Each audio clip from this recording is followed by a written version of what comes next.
But you see, all of this, Judge, got going, if you please, based upon the manner in which it was handled in the press and the manner in which the press, treated it. Now, of course, the press is the press, and so I'm not blaming the press. I'm just simply indicating that the manner in which this was fed to the press and the misdirection that the press was given has occasioned this young man, and I'm not blaming the press for his behavior, but has occasioned this young man being before you now with press again. Now, what has he done? He hasn't done anything, Judge. Now, he did not do what he should have done. But what they're talking about is that he did not abide the terms and conditions of his discharge, or at least his partial discharge from custody, inasmuch as, Judge, when you discharged him almost a year ago and let him go home to his parents, he had to be home. He was on a 6 to 6 clock. And he did a good job on that according to the evaluation given him initially by whoever was responsible for viewing his conduct. They said that he did a good job even when you discharged him. But then he said that he started to backslide. Now, what does that mean? What does the backsliding mean, Judge, in the context of whether this young man should be sent to prison, like an adult prison? The backsliding means he skipped school, he cut classes, he was targeted 35 times.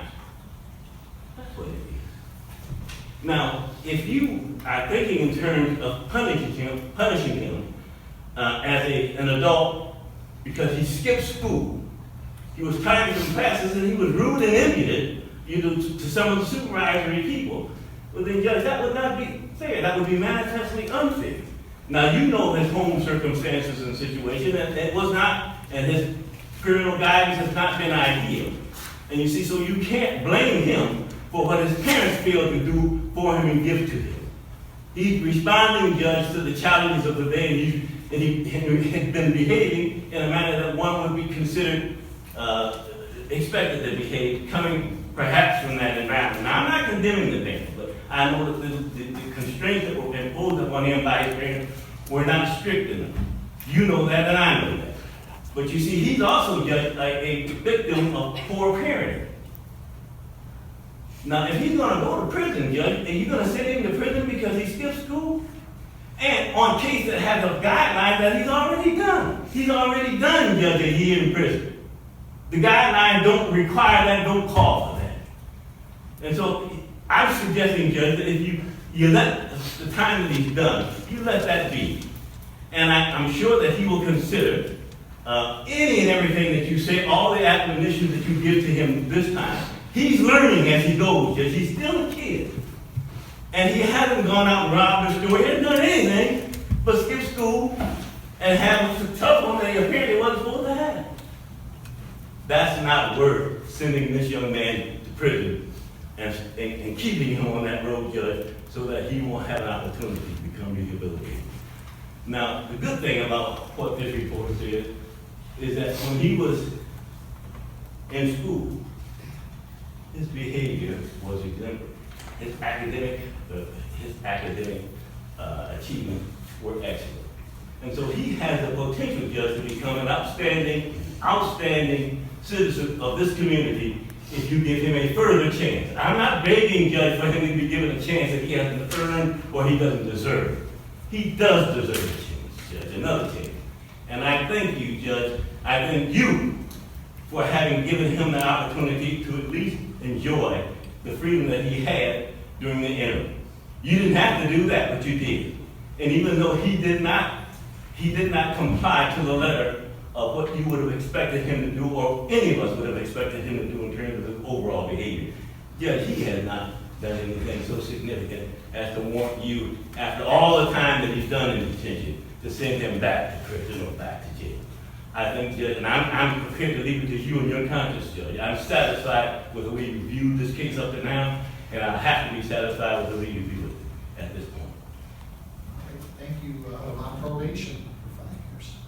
Some might say that's the worst thing that I can do, because he's never going to make it with parents and other enablers that keep telling him he didn't do anything wrong and that he doesn't really need to follow any rules.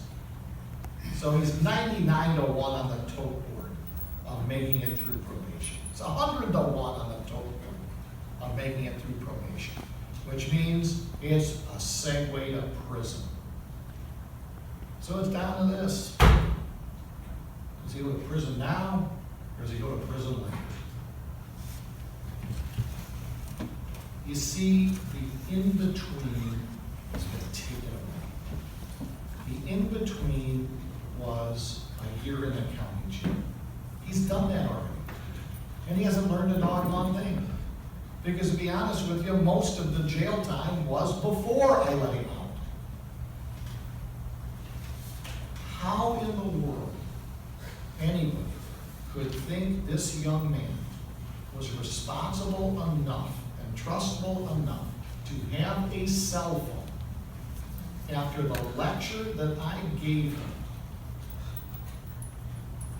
And I don't know if it was this case, maybe it was this case, that I was so serious about the situation that while lecturing him, I think there were other lawyers in the courtroom that began to laugh. And I, as much as threw them out of the courtroom, hollered at them louder, I don't think that I've ever yelled in this courtroom. I'm not proud of it. But that was the extent of the emotion and the difficulty this young man was facing. And from January 24th to June 26th, all he has done for the most part, not totally, but for the most part, is screw up. Who would bet on him? Who would bet on him to make it through probation? Long shot players, 50 to 1 shots, people who love high rate of return, high risk.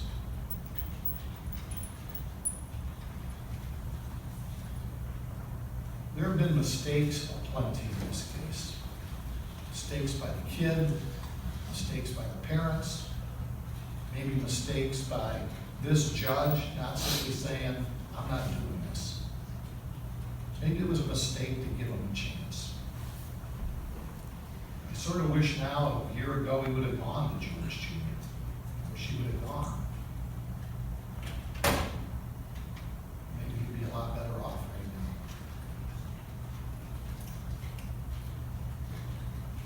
I know what happens to young kids like you in prison.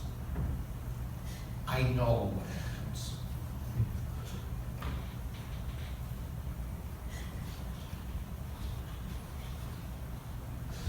Now the question is, whether or not, in the ultimate analysis, when we are dealing with brains made of oatmeal mush, still developing, when we have children who engage in disastrous adult activity, whether in the eyes of the law, we should never forget that some sort of compassion is an integral part of any appropriate sentence.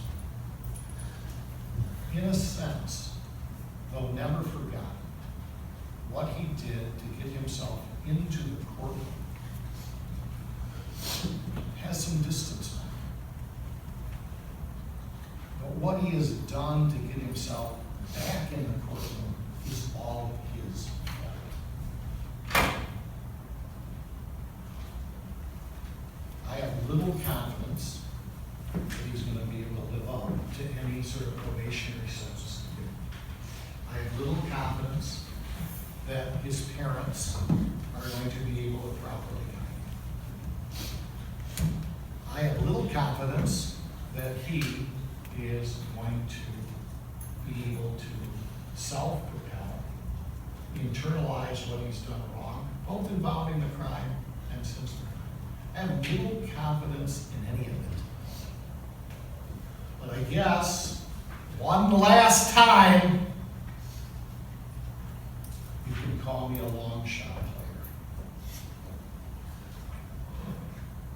I don't want to be the one that will be responsible for, at least at this juncture, the assault, stabbing, and rape of this young kid I don't know how much clearer I can make it to his family. If he goes to prison, you won't recognize him when he comes out. I don't know how much more directly I can tell you. If in fact it is more important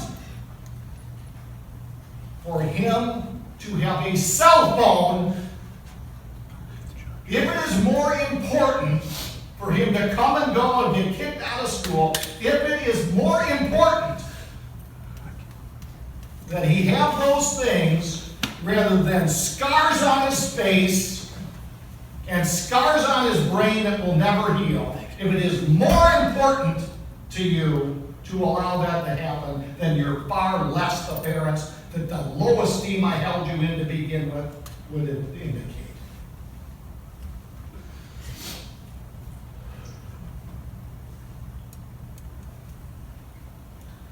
I will forestall what I believe is the inevitable. Not for very much longer.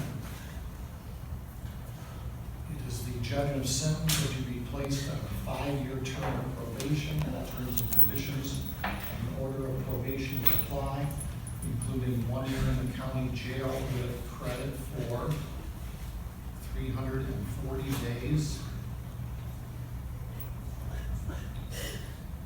I don't know if there is a cap on stupidity here, but I better start seeing. And this young man better get turned around. That's it, young man. $658 in associated costs. It is the court's duty to advise the defendant may seek appellate review of the conviction and sentence to the in-court counsel. He may seek the appointment of counsel by filling out and returning one of the forms of his lawyer 242 days of today's date. I'm begging you. I am telling you.